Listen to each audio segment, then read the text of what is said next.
김성환 시사평론가 노영희 변호사 자리했습니다. 오늘 첫 번째 주제 보겠습니다. 오늘 새벽에 조현병을 앓고 있던 40대 가장이 어린 아들을 데리고 고속도로를 역주행했습니다.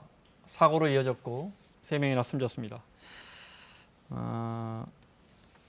남편이 조현병 환자인데 차를 몰고 나간 것 같다. 부인이 신고까지 했더라고요. 네. 오늘 오전 7시 한 20분 무렵에 신고를 했고요. 네. 사고는 한 30분 무렵에 났습니다. 근데 이제 사고가 일어난 장소는 당진 대전간 고속도로에서 이게 공주시 구간입니다. 그러니까 대전 방향 쪽 부근에서 지금 조현병 환자인 박모 씨가 운전하던 화물 차량하고 이 방향이 이제 역주행 방향으로 갔던 거고요. 맞은편에서 오던 승용차하고 정면 충돌을 했습니다. 그래서 방금 전에 말씀하셨던 것처럼 박 씨와 네. 박 씨의 아들 그리고 맞은편에 승용차를 몰고 있던 20대 여성도 다 모두 숨졌습니다. 네, 화면이 들어와 있습니다. 화면 준비됐으면 보겠습니다. 대전 당진 고속도로입니다. 당진 방향으로 오늘 새벽인데요. 화면 왼쪽을 보면 차량이 역주행해서 달려가죠. 정말 아찔한 상황인데, 정말 아찔하게 비껴갑니다. 화물차와 그리고 사고로 결국 이어졌습니다. 마주오던 승용차와 정면 충돌했습니다. 라보 화물차를 몰고 있었는데 모두 크게 두 차량 모두 정면 충돌하면서 사고 현장에 아이 신발이 있는 것도 보이죠? 이거는 수습할 때 경찰이 출동하고 비상등을 켜고 계속 경적을 울리면서 오시더라고요.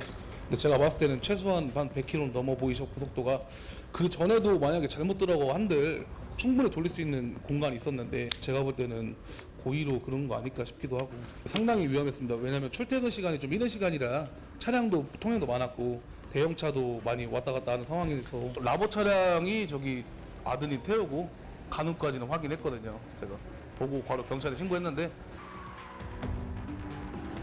당시 라보 이 트럭 차량은 시속 150km까지 달렸다고 하니까요.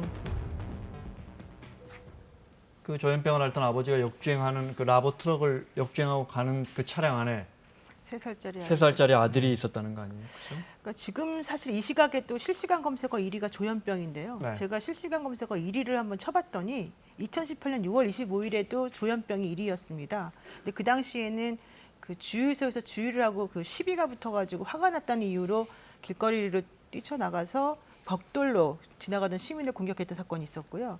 그리고 또 2018년 10월 26일에도 인천에서 50대가 이제 2명에 대해서 또 공격을 했던 사건이 있었었는데 지금 이 시간까지도 사실 조현병 환자로 인한 여러 가지 그 사건 사고가 끊이지가 않는데 올해도 2019년 4월에도 윗집 할머니를 흉기로 살해했던 10대 피의자 사건이 있었었고요. 그리고 또 얼마 전에 우리가 기억나시겠습니다. 그 전주 아파트에서 안인득 씨가 방화를 해서 진주에서요? 진주에서 그 사고가 있었고요. 6명이나 살해했고요. 네, 그리고 또 친누나를 흉기로 살해했던 사건도 있었고 5월에는 칠곡 병원에서 쇠파이프로 또 살인이 있었고 하여튼 지금 올해만 벌써 네 가지 이상의 사건이 지금 계속해서 벌어지고 있어서 이 조현병 환자들에 대해서 그분들을 비난하려는 게 아니라 그로 인한 이제 사회적인 그 문제가 너무 심각하니까 이에 대한 대책을 마련해야 된다는 목소리가 커지고 있습니다. 출동한 경찰의 이야기 들어보겠습니다.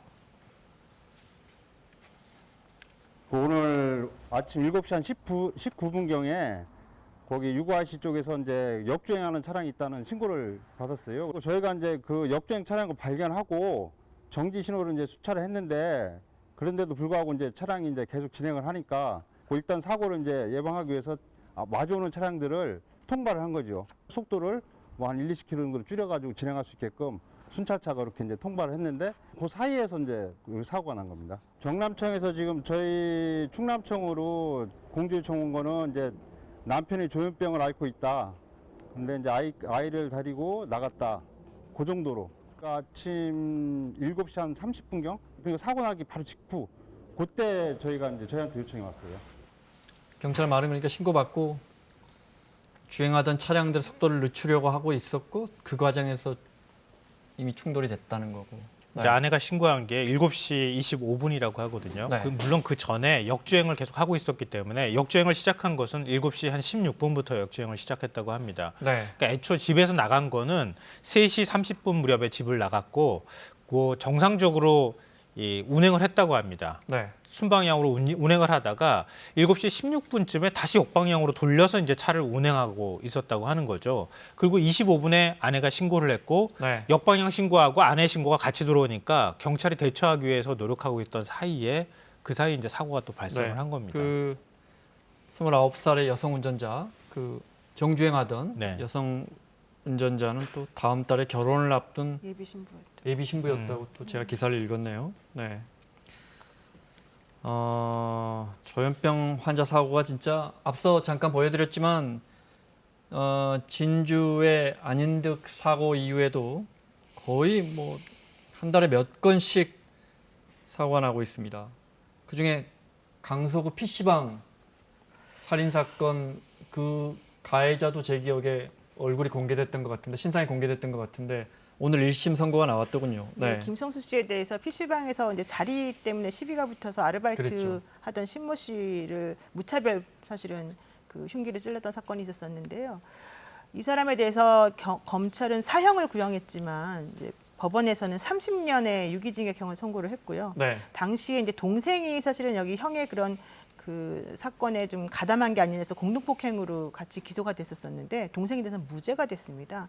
근데 이때 그 법원에서 내린 판결 이유 중에 하나는 극단적 생명 경시 현상을 우리가 이제 좀 중하게 다스려야 된다라는 이유로 이 김성수 씨에 대해서 30년의 유기징역을 선고했는데 여기에 대해서 이제 유족과 그 일반 시민들 같은 경우에는 조금 이해할 수 없는 판결이다라는 얘기도 나오고 있습니다. 조현병을 앓은 기록이 있잖아요, 김성수가. 네. 그 부분은 어떻게 참작이 된 거예요? 처음부터 이제 그 잡혔을 때부터 네. 사실은 그 가족들이 뭐 우울증 진단을 알았다는 진단서도 내긴 했는데요.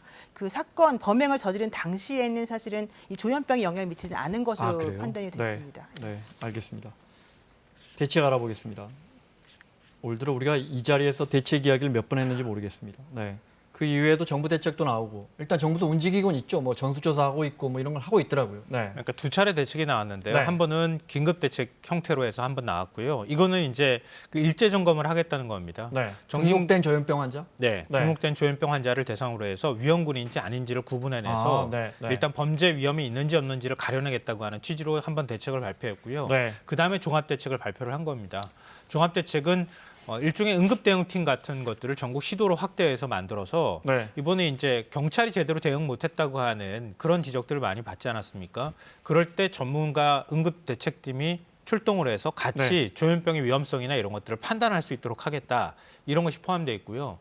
또 하나는 이제 환자로 등록되지 않은 미등록 환자가 굉장히 지금 많은 상황이기 때문에 그러니까 미등록 환자들이 치료받을 수 있도록 하는 대책을 만들겠다. 이제 크게 두 가지 골격이 있습니다.